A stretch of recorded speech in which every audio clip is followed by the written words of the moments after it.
Resigned over calls he made to the ambassador to Russia. Here's reaction is Republican Illinois Congressman Adam Kinzinger. He joins us from the D.C. Bureau. Good morning to you, Congressman. Hey, good morning. How are you? Doing okay, although it sounds like Mike Flynn stepped down after the firestorm because apparently he did before Trump took office, President Trump took office, he made some phone calls to the Russian ambassador, talked about sanctions, and then asked about it later.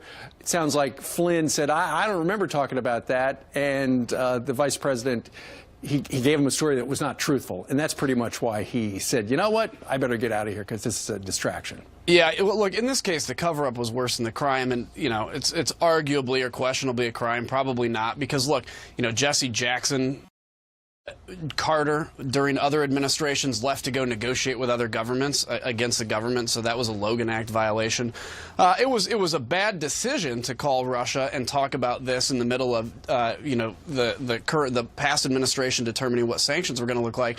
But what happened, the big problem is when he lied to the vice president and he became a distraction to President Trump.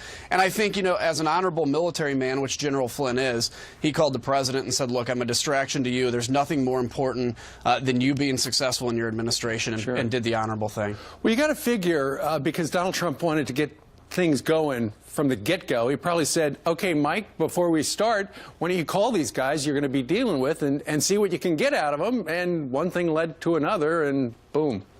Yeah, it's possible. And again, it wouldn't be completely out of the ordinary for an incoming administration to have these discussions. Again, the problem is if General Flynn had just come out and said, yeah, you know, look, either the ambassador brought it up to me or I brought it up in terms of what are issues we're going to deal with in the future when we talk about Syria, Ukraine, Crimea, things like that, I don't think we'd be talking about it today. But it's when you lie to the vice president or say it didn't happen, put him on national TV, sure, you're going to find yourself being a major distraction. You mentioned people from Syria. You know, since the president's immigration order was placed on hold, about 65% of the refugees who've come into the United States are from those 7 countries that President Trump wanted the extreme vetting for. It sounds like if you're from Syria and some of these other countries, you are trying to get to the United States as quick as you can before, you know, either it is settled in court or before another executive order comes out.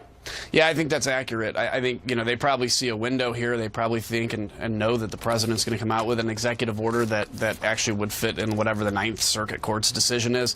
So that's an important thing to remember. Look, these are very war-torn areas, so it's natural that they're going to try to come here. But the president has, as any new administration does, to determine whether we're vetting correctly and whether we're keeping the country safe. And the Ninth Circuit basically said, we know more about national defense than you do, Mr. President. We're going to make a decision, and that's where we sit today. All right, let's see what happens. Adam Kinzinger joining us today from Washington, D.C. Congressman, thank you very much. You bet. Anytime. Thanks. Take care. All right.